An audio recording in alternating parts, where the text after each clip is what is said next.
204페이지죠. 네, 투기관리지구하고 그리고 205페이지입니다. 205페이지 네, 조정 대상 지역이에요. 네. 자, 투기관리지구 하고 조정 대상 지역 간단하게 설명합니다.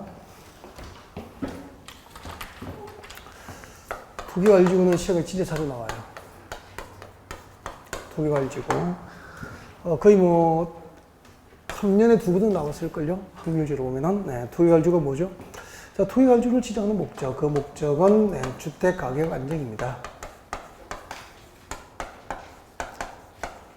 주택가격 안정이고요. 자, 그 주택가격 안정을 달성하는 주요 수단, 투기관리지구에서 주요 수단이 이제 전매 제한입니다. 분양권, 입주권, 전매 제한이죠. 즉, 투기관리지구에서 건설 공급되는 주택의 입주자로 선정된 집이, 그 입주자로 선정된 집이는 입주자로 선정된 날부터 소유권 이전 등기일까지 전매를 제한받게 돼요. 이 분양권이나 입주권 전매 제한을 통해서 주택 가격을 궁극적으로 안정시키겠다. 이게 이제 투기관리가 추구하는 목적이라고 보면 됩니다. 그 다음에 문재인 정부에서 이거 만들었죠. 조정 대상 지역입니다. 조정 대상 지역. 조정 대상 지역을 이제 지정하게 되는데 두 가지가 있죠. 조정 대상 지역은 구분하면 과열 지역도 있고, 과열 지역과 그리고 또 위축 지역으로 구분해서 이제 조정 대상 지역을 지정하게 되죠. 조정 대상지역을 지정하는 목적, 그 목적도 똑같습니다. 그 목적도 주택 가격 안정이 궁극적인 목적으로 보면 되죠. 네. 주택 가격을 안정시키는 게 목적이에요. 주택 가격 안정이 목적인데, 그 주택 가격 안정이라는 목적을 달성하기 위해서 주요 수단이 여기도 전매 제한입니다. 그냥 조정 대상 지역에서 건설 공급되는 주택의 입주자로 선정된 집이나 전매 제한을 받게 돼요. 전매 제한을 받게 되고, 그 다음에 이제 그때 또 하나 수단이 있습니다. 주로 그 분양시장 청약 규제죠.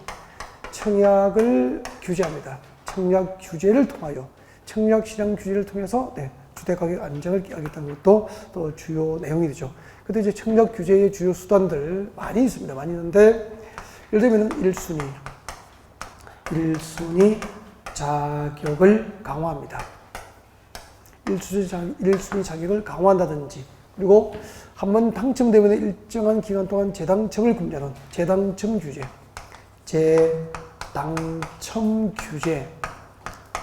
규제라든지, 그리고 이제 대출이죠. 대출 규제. 이거 말고도 뭐 또 세법에서는 뭐 그죠? 부동산 종합세라든지 뭐 등등 가세를 통해서도 양도세 등을 통해서도 규제를 가할 수도 있겠죠. 근데 시험에서 이런 거 시험 내지는 않아요. 뭐 이런 거 시험 내지는 게 아니고, 우리는 조정 대상 지역을 누가 지정하는지, 어떤 절차를 거쳐 지정하는지, 어떤 요건에 들어가면 조정 대상지로 지정되는지 뭐 등등이에요. 그런 것에서 출제되지요. 투기관리지구도 누가 지정하는지, 어떤 절차로 지정하는지, 지정하는 절차는 어떻게 되는지, 그리고 투기관리지구 지정 요건은 어떻게 되는지, 투기관리지구에서 어떤 것이 전매 제한을 받게 되는지, 그때 전매 제한 기간은 언제부터 언제까지인지, 이런 내용들 중심으로 출제하게 됩니다. 교재 같이 보겠습니다. 교재 보십시오. 204페이지. 투기관리지구는 국토교통장관 그리고 시도의사가 지정합니다. 시도의사가 지정할 수 있고요. 그리고 투기관리지구 지정 기준입니다. 지정 기준. 투기관리지구 지정 기준은 여러분 교재 안 보이죠? 투기관리지구 지정 저 밑에 보이구나. 저 밑에 있는 204페이지 저 밑에 봐요. 대상 지역 돼 있구나. 대상 지역 내려오십시오. 대상 지역. 투기관리지구 지정 대상. 이거 암기해야 돼요. 암기. 204페이지 맨 밑에 박선의 동그라미 1번 읽어드립니다. 직접 울부터 소급에서 주택 공급이 있었던 2개월 동안 해당 지역에서 공급되는 주택의 월평균 청약 경쟁률, 주택의 월평균 청약 경쟁률이 얼마? 5대1을 초과하거나 5대1 동그라미. 국민주택 규모의 주택의 월평균 청약 경쟁률 모두 얼마? 10대1을 초과한 것. 아까 분양가 상한제가 똑같습니다. 맞죠? 5대1, 10대1 그렇게 하면 되죠. 그리고 동그라미 2번. 다음 중 한 개에 해당하여 주택 공급이 위축될 우려가 있는 것입니다. 공급이 위축될 우려는지요. 예를 들면은 분양계획, 주택 분양계획의 직전보다 몇 프로? 30% 이상 감소. 그러면 수요 증가입니까? 공급 감소입니까? 공급 감소. 30% 이상 동그라미 해야 됩니다. 5대 1, 10대 1, 30%. 그 다음에 주택법상 주택건설 사업계획 승인, 그렇죠. 사업계획 승인이나 그리고 건축법상 건축의 실적이 직전 연도보다 급격하게 감소. 이것도 공급 감소조다. 그 다음에 3번 줄 거죠. 3번의 기억번. 시도별 주택 보급률이 전국 평균 이하. 그리고 시도별 자가주택 비율도 전국 평균 이하인 지역. 이런 지역은 앞으로 수요가 급증할 가능성이 있다는 거죠. 공급이 감소하거나 수요가 급증하거나 둘 중 하나만 있어도 가격은 오르니까 투기가지고 지정 대상이 되는 거예요. 다시 올라갔습니다. 그 다음에 타당성 검토 한번 볼까요? 타당성 검토. 투기가지고 한번 지정되면 영원할 수는 없잖아. 그래서 계속 지정 여부에 대한 재검토를 몇 년마다 합니까? 1년마다 동그라미에 두면 되죠. 1년마다 계속 지정 여부에 대한 재검토를 하도록 규정되어 있습니다. 나머지 여러분이 하십시오. 그 다음에 205페이지입니다. 조정 대상 지역. 조정 대상 지역은 누가 지정하죠? 국토부장관이 지정합니다. 국토부장관이 지정하게 되고요. 두 번째 줄에 줄 거죠? 주거정책심의위원회 심의. 이게 지정 절차입니다. 주거정책심의위원회 심의를 거쳐서 국토부장관이 지정하게 되고요. 두 가지로 구분됩니다. 동그라미 1번 들어와요. 동그라미 1번이 뭐죠? 과열지역이에요. 과열지역. 동그라미 1번 읽어볼까요? 주택가격과 청약 경쟁률, 분양권 전매량 및 주택 보급률 등을 고려했을 때 지금도 밑줄 되겠네. 주택 분양 등이 과열되어 있거나 과열되어 있는 지역은 무엇이 되죠? 과열지역이 되죠. 반대로 그 밑에 주택 분양과 매매 등 거래가 위축되어 있거나 위축되어 있는 지역은 무엇이 되죠? 위축지역. 그렇게 해서 주택법상 조정 대상 지역은 두 가지로 구분됩니다. 과열지역과 위축지역으로 구분해서 지역 실정에 맞도록 규제하는 거죠. 그러면 봐요. 만약에 위축지역이다. 위축지역으로 지정된 지역은 1순위 자격이 강화됩니까? 완화됩니까? 완화가 되겠지 뭐. 그 다음에 재당층 규제도 강화됩니까? 완화됩니까? 완화가 되겠지 뭐. 위축지역이라면. 그리고 대출 규제도 완화가 되겠지. 경기를 띄우려고 주택 경기를. 근데 이제 과열지역은 1순위 자격을 강화, 재당층 규제도 강화, 대출 규제도 강화 이렇게 되겠죠. 위축지역은 반대로 간다고 이게. 그러니까 지역의 실정에 맞도록 분원 정책을 하겠다는 게 조정 대상 지역의 특징이지. 그래서 과열지역과 위축지역으로 구분하게 된 거예요. 그 다음에 지정 절차입니다. 지정 절차는 여러분이 보십시오. 다 쭉 읽고요. 책절 lin크에 있습니다. 넘겨서 보시고요. 넘겨서 206페이지입니다. 206페이지 오면은 이제 주택법상 전매 제한 대상이 나와 있습니다. 전매 행위 제한 대상, 주택법상 전매 제한 대상이 나와 있습니까? 박스안에 몇 개 있죠? 4개. 박스안에 4개는 별표. 동그라미 1번 투기 관리구 박스안에 투기 관리구 줄 거예요. 손 떼고. 투기 관리구에서 건설 공된 주택의 입주자로 선정된 지위 동그라미입니다. 투기 관리구에서는 입주자로 선정된 지위는 전매 제한을 받게 됩니다. 다음 2번 조정 대상 지역 줄 것이고 손 떼고. 조정 대상 지역에서 건설 공급되는 주택의 입주자로 선정된 지위 동그라미 지위도 전매 제한을 받게 되고 그래서 투기 관리구와 조정 대상 지역에서 전매 제한 대상은 전부 제일 끝에 뭐죠? 지위. 그러면 주택은 제한 대상입니까? 아닙니까? 아니지. 주택은. 새로 건설 공급되는 주택을 공급받을 수 있는 지위, 분양권, 입주권을 말하는 거죠. 입주권과 분양권만 전매 제한 대상이고 주택은 아니에요. 기존 주택은 전매 제한 대상이 아니다 이 말이에요. 근데 내려와요. 동그라미 3번. 분양가 상한제 적용 주택 동그라미. 그리고 그 분양가 상한제 적용 주택에 입주자로 선정된 지위 동그라미. 4번 내려옵니다.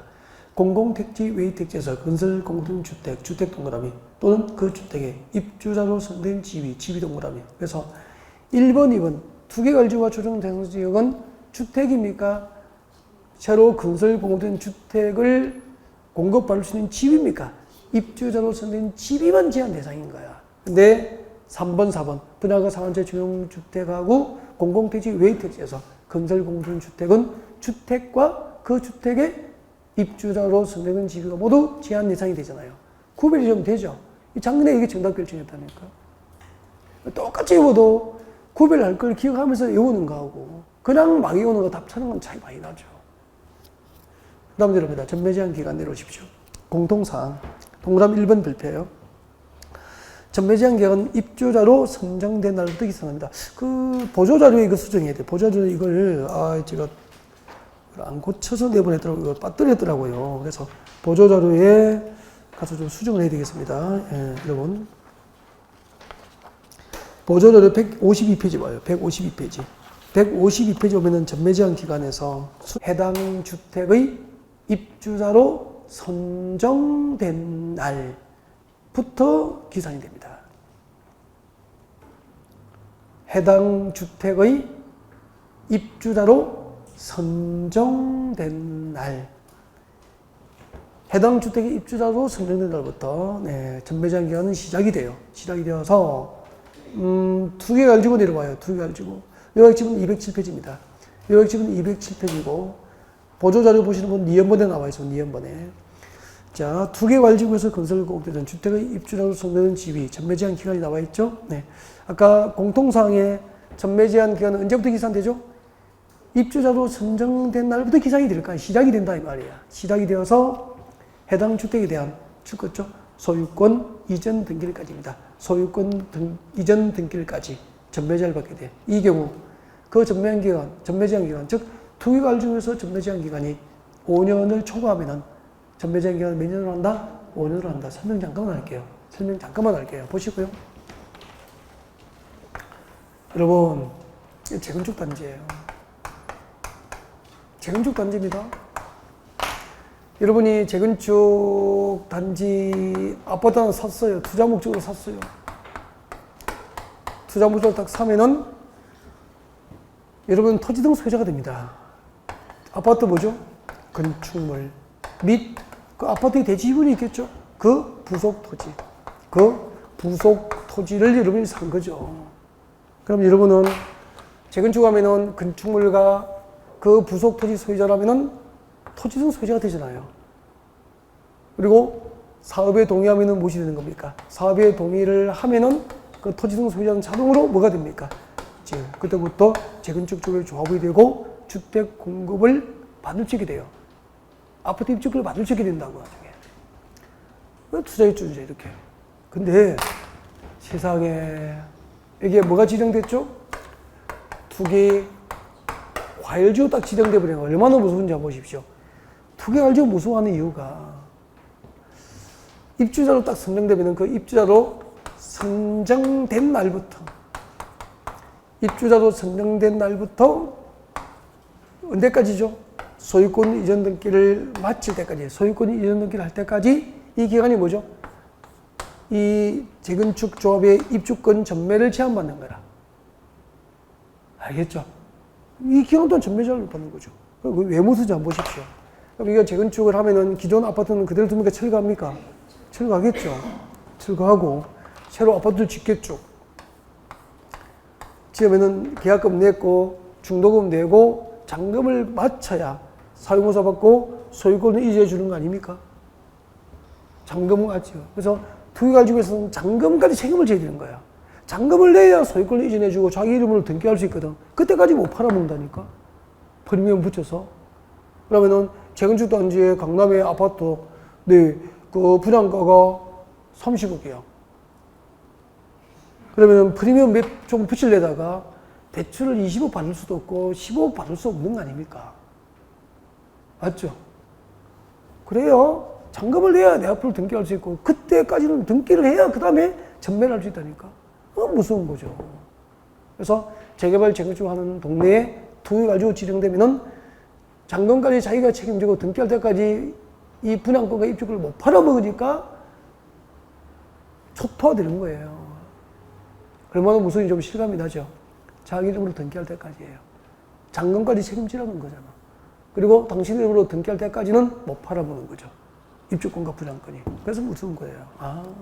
단 그 입주자로 선정된 날부터 해당 주택에 대한 입주자로 선정된 날부터 소유권 이전 등기일까지 그 기간이 5년을 넘으면은 전매제한 기간 몇 년을 본다?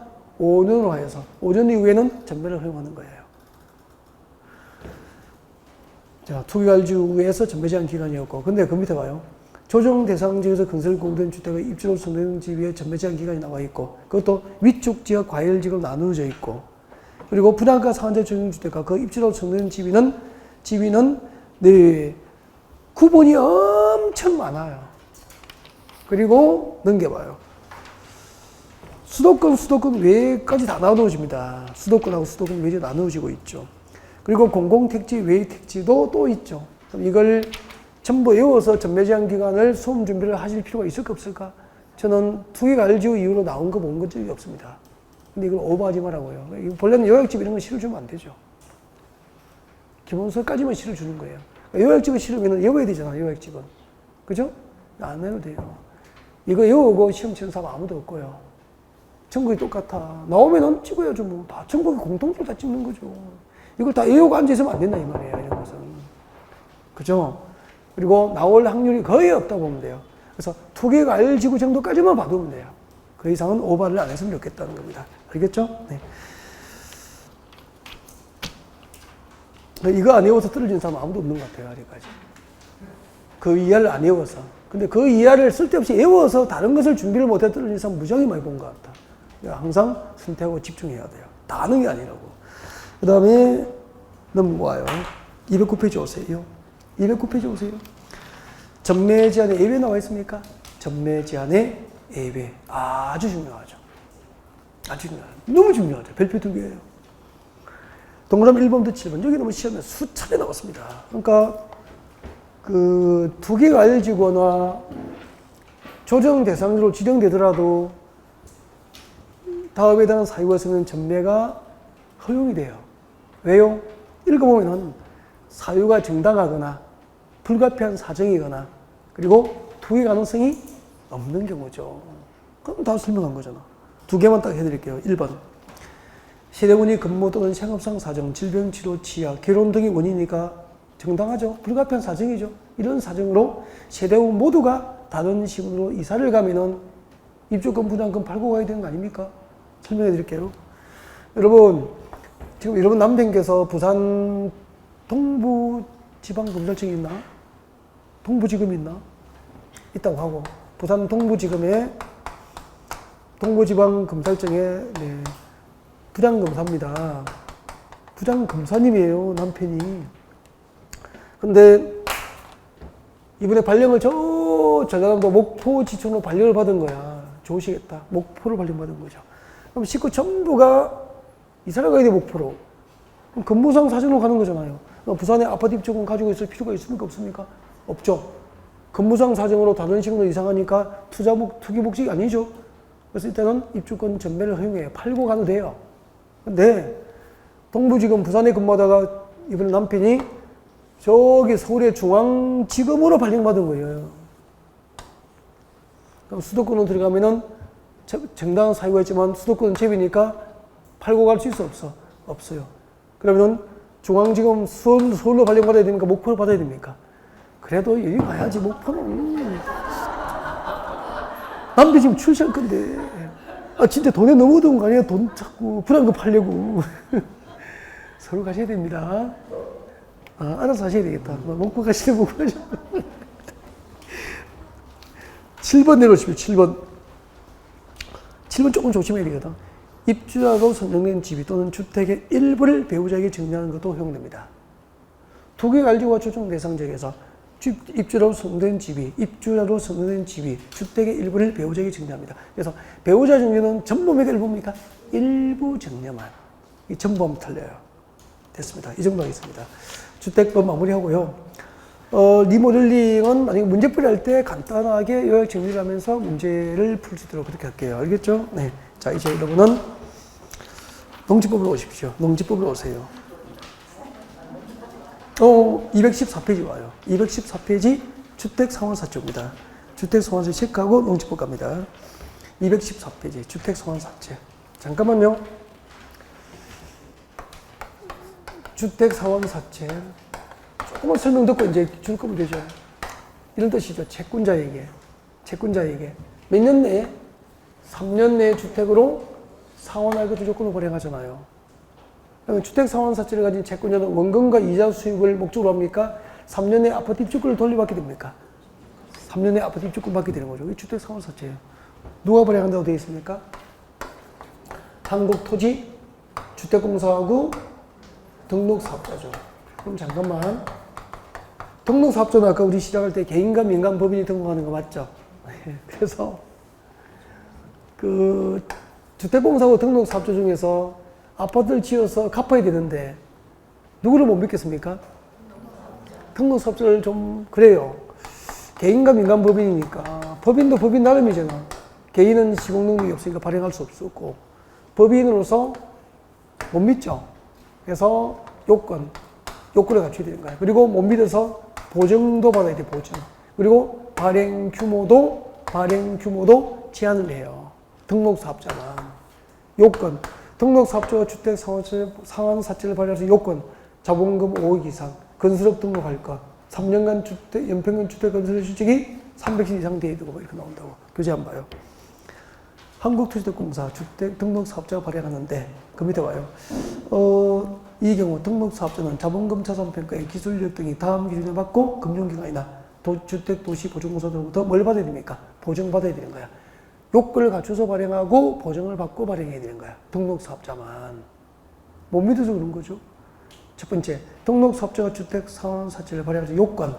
법인으로서 자본금 얼마? 5억 이상. 그리고 건설업 등록해야 돼요. 3년간 연평균 주택 건설 지적이 300세 이상 돼야 발행할 수 있어요. 그리고 참고 봐요. 발행 규모도 제한받죠? 등록사업자가 발행할 수 있는 주택 상환사의 규모는 추가죠?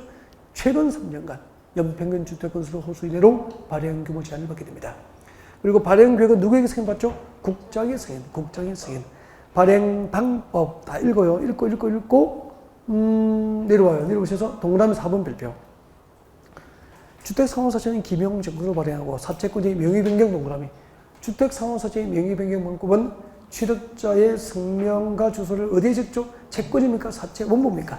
사채 원부에 기록하는 방법으로 명의이전이 이루어집니다. 취득자의 성명과 주소를 사채 원부에 기록하는 방법으로 명의이전이 이루어지고요.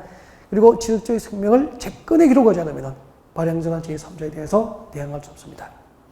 그리고 다 됐네요. 네.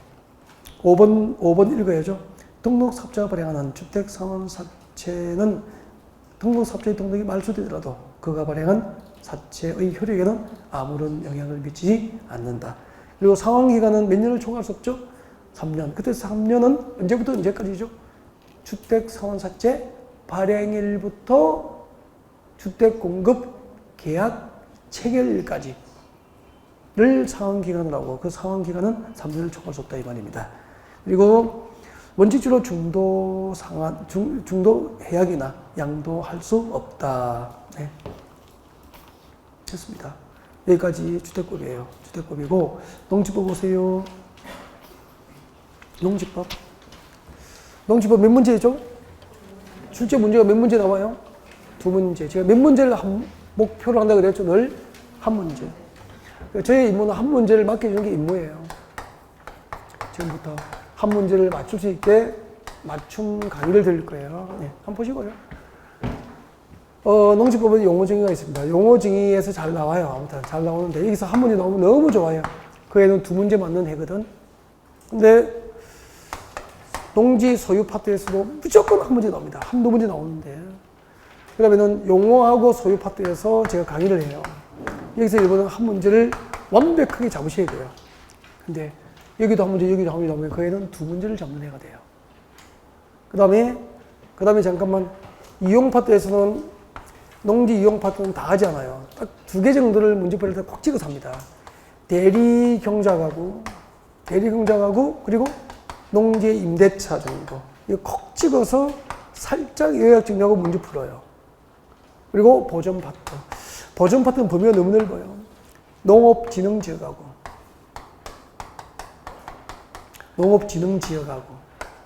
그리고 농지전용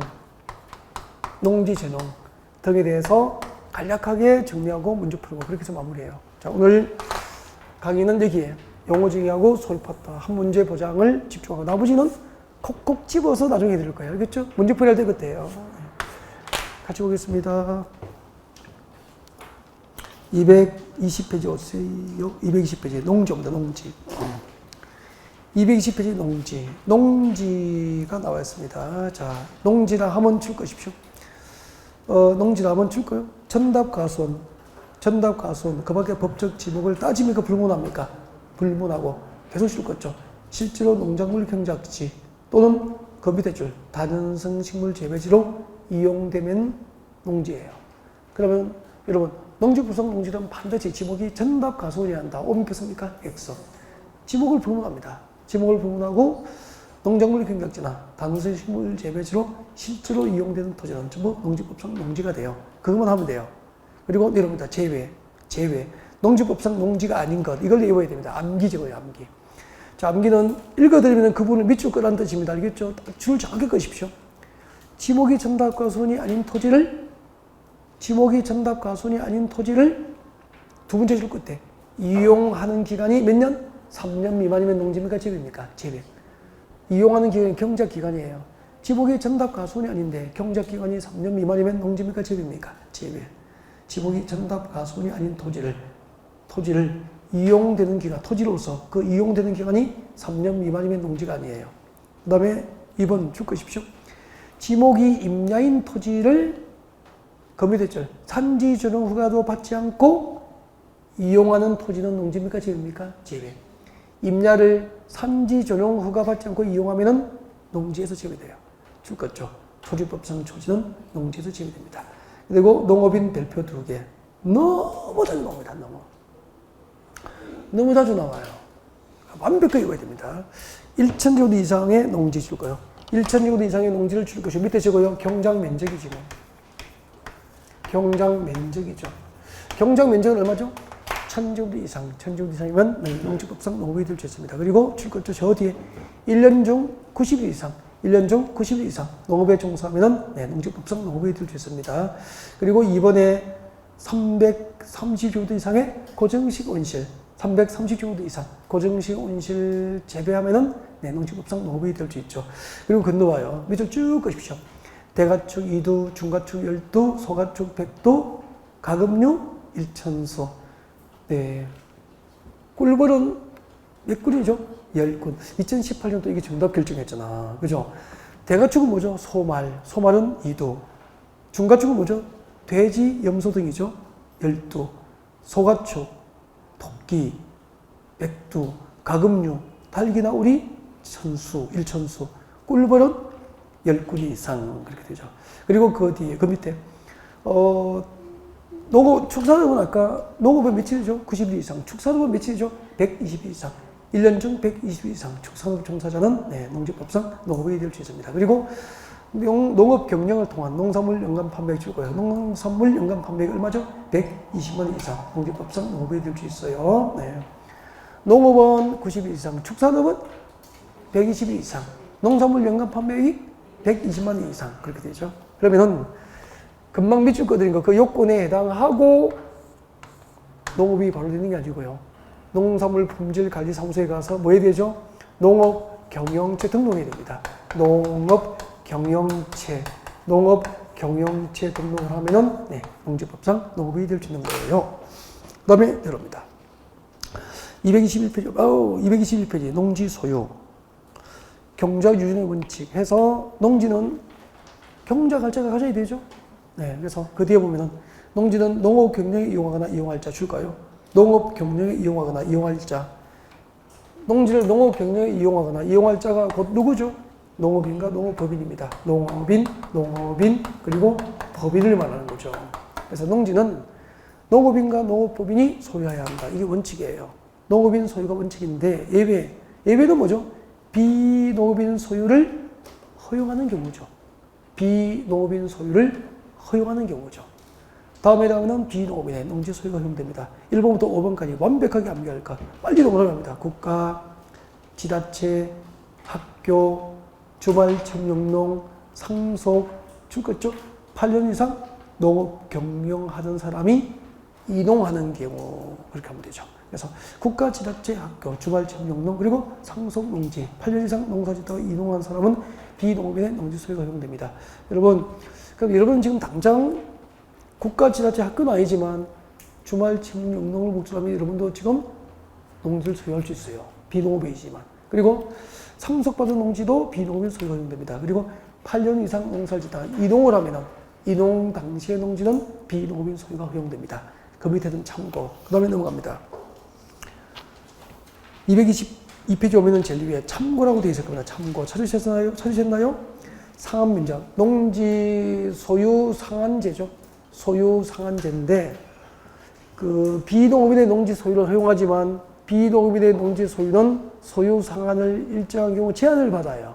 예를 들면은 상속 동그라미 1번에 상속 농지는 저 뒤에 상속받은 농지 중에서 얼마까지 소유합니까? 1만 제곱미터까지 일 거예요. 상속 농지는 1만 제곱미터까지만 비농업인 소유가 허용됩니다. 그리고 2번 줄 거죠. 8년 이상 농업 경영 후 이농한 사람까지 줄 거예요. 이농한 사람, 이농 동그라미. 8년 이상 농사 짓다가 이농을 한 사람은 저 뒤에 이농 당시 소유농지 중에서 얼마까지 소유할 수 있죠? 1만 제곱미터까지. 그래서 상속 농지와 이농 당시의 농지는 1만 제곱미터까지 비농업인 소유가 허용돼요. 그리고 3번 주말 체험용농 동그라미 하시고, 주말 체험용농 목적으로 농지를 소유한 자는 얼마까지 가능하죠? 1,000제곱미터 미만 줄 거예요. 1,000제곱미터 미만으로 농지를 소유할 수 있는데 줄 것입니다. 이 경우 자, 주말 체험용농을 목적으로 농지를 소유할 경우 면적 계산은 줄 거죠. 면적 계산은 그 세대분 전부가 소유한 면적이 얼마? 1,000제곱미터 미만이 됩니다. 세대분 각자입니까? 세대분 전부입니까? 전부가 소유한 면적이 1,000제곱미터 미만이 됩니다. 다음 내려오세요. 농지 취득자격 증명. 잠깐만요.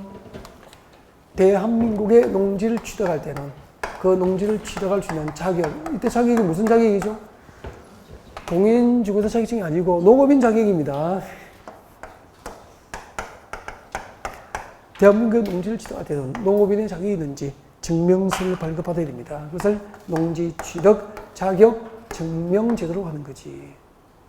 그러면은 농지 취득 자격증을 우리 이제 실무에 넣으면 사람들이 줄여서 이렇게 불리더라고. 농취증이라고 또 농취증 받아야 되는 거야. 그러니까 농취증 받으면 그 사람은 뭐죠? 농업인이 입증된 농업인이 되는 거죠. 이 농업인이 농지를 사도록 이 제도가 도입된 거죠. 그러니까 누가 발급하든지, 발급 신청을 어떻게 해야 되는지, 처리기간이 며칠인지, 누구는 발급 면제받는지 해야 되겠죠? 누가 발행하죠? 농지를 취득하고자 한다면 줄 것이죠. 시장, 구청장, 읍면장, 시장, 구청장, 업장면장. 밑에 적어요. 누가 아니죠? 군수. 군수는 발급기관이 아니에요. 다음에 동그라미 2번에 봅니다. 동그라미 2번, 3번 묶어요. 동그라미 2번, 3번을 묶어요. 동그라미 2번, 3번을 묶어서 동그라미 2번, 3번을 묶어서 신청 절차야. 발급 신청. 신청 절차. 발급 신청. 신청 절차입니다. 농지 취득 자격증명 발급을 신청한 절차.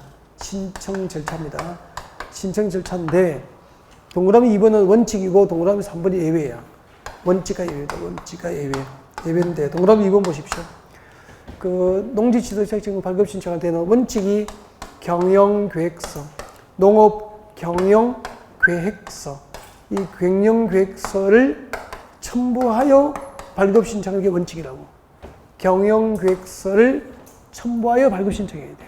근데 예외적으로 경영계획서 첨부를 하지 아니하고 발급 신청할 수 있는 경우가 있다는 거지. 너무 중요한 거야. 동그라미 3번 별표 2개 하세요. 진짜 이거 조심해야 됩니다. 학교 동그라미, 주말 체험 영농 동그라미 이 2개 진짜 조심하십시오. 학교나 주말 체험 영농, 학교가 실습 농지를 사거나 그리고 주말 체험 영농 목적으로 농지를 살 때도 농지 취득 자격증 발급을 받아야 돼요. 알겠죠? 단 발급 신청할 때 뭘 면제받습니까? 경영계획서를 작성하지 않고 발급 신청을 할 뿐이라는 거지. 너무 중요합니다. 학교가 실습 농지를 사거나 농업대학에서 실습 농지를 사거나 비농업인이 주말 체험 영농 목적으로 농지를 살 때도 농지 취득 자격증 발급 면제입니까? 발급 받아야 됩니까? 발급을 받아야 되는 거야. 단 발급 신청할 때 경영계획서 작성을 면제 받을 뿐이라는 거지. 이걸 자꾸 발급 면제로 시험 낸다고. 그 다음 내려봐요. 발급 절차. 동그라미 4번이죠. 발급 절차. 동그라미 4번. 발급 절차는 시고 면적은 줄 거죠. 신청일로부터 며칠 내에 발급하는 게 원칙이죠. 4일 동그라미. 4일이 원칙이야. 단 가로 하나 줄 거요.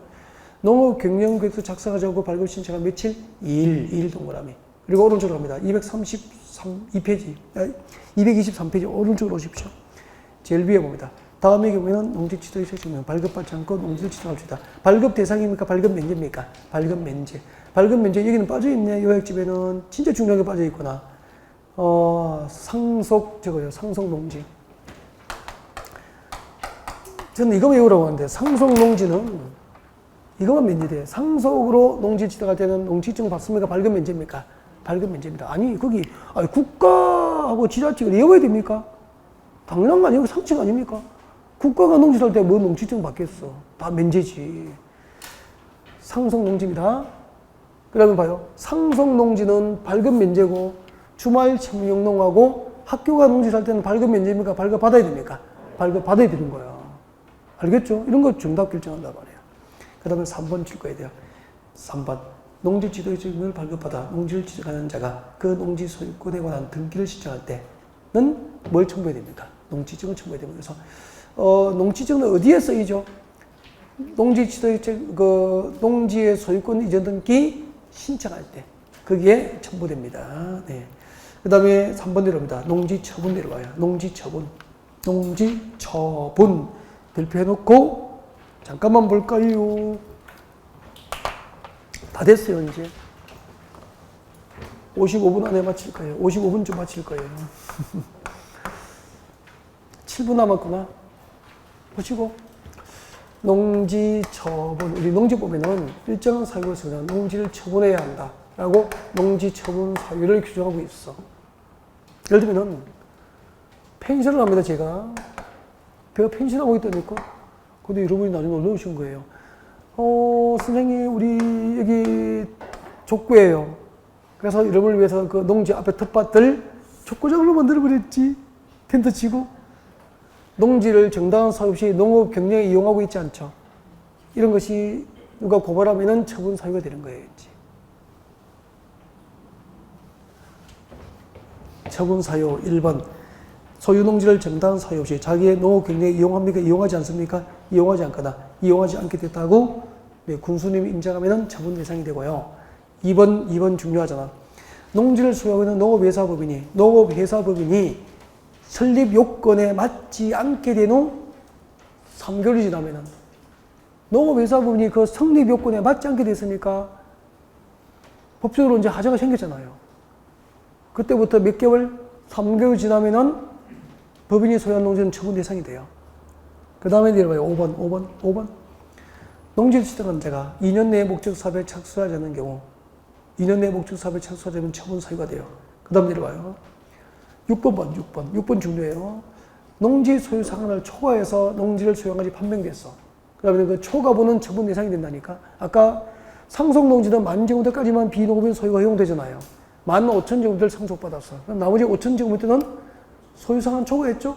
처분 대상이 된다 이 말입니다. 네. 자, 그리고 잠깐만요. 이렇게 이제 농지법상 농지 처분 사유가 발생하면은 1년 내에 의무적으로 처분해야 돼. 근데 처분 의무 기간 내에 처분을 안 하면은 앞으로 6월 내에 처분하도록 명령해요. 6월 내에 농지 처분을 명령합니다. 6개월 내에 처분해라 라고 농지 처분 명령을 해요. 농지 처분 명령 받으면은 처분 명령을 받은 농지에 대한 매수를 청구할 수 있어. 매수 청구. 누구에게? 한국농어촌공사. 한국농어촌공사를 대상으로 매수 청구할 수 있어요. 농어촌공사의 매수 청구에서 매도 협의가 진행 중인 경우도 아니고 처분 의무 기간에 처분을 안 하면은 처분 명령을 이행 안 하면은 농지 처분 명령을 이행하도록 뭘 부과합니까? 농지법상 이행 강제금 부과 그렇게 되죠. 그러면은 우리 공법의 6개의 법률 가운데서 이행 강제금을 규정하고 있는 법은 건축법과 농지법 2개. 이것도 시험에 나온 적이 있어요. 건축법과 농지법에서 이행 강제금을 규정하고 있죠. 224페이지입니다. 224페이지 양괄호 2번. 박스 밑에 있어. 중간 밑에. 박스 밑에. 농지 처분 명령. 자, 처분 기간 내에, 처분 의무 기간 내에 농지를 처분하지 않으면 6개월 내에 동그라미 쭉 가십시오. 6개월 내에 해당 농지를 처분할 것을 농지 처분 명령을 할 수 있습니다. 그리고 그때 내려옵니다. 매수 청구. 농지 소유자가 농지 처분 명령을 받으면 누구에게 줄 거죠? 한국농어촌공사에게 해당 농지의 매수를 청구할 수 있죠. 그때 농어촌공사가 농지를 매수할 때 매수가격은 공시지가 기준인데 인건의 실제 거래가격이 공시지보다 낮으면 낮은 가격, 실거래가 기준으로 매수가 가능합니다. 그 다음에 이행강제금, 이제 마지막이죠. 농지법상 농지처분 명령을 이행하지 않으면 그 이행을 강제하기 위해서 이행강제금을 부과하는데 줄 거죠. 농지 토지가격의 100분의 20%입니다. 농지 토지가격의 20%에 상당하는 이행강제를 부과하게 됩니다. 그리고 부과방법 보십시오. 매년 몇 회? 부과방법 매년 1회. 지난주에 건축법은 1년 몇 회? 2회 이내. 건축법은 1년 2회 이내. 농지법 매년 1회.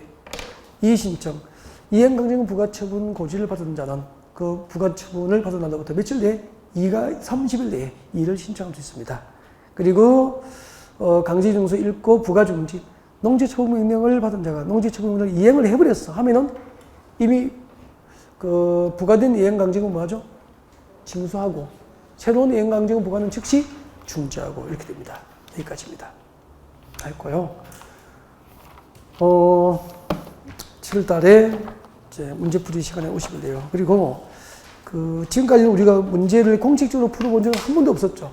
그래서 모의고사에서 공법 점수가 20점대, 30점대가 나온 게 정상일 수 있어요. 올해 처음으로 시작하신 분들은.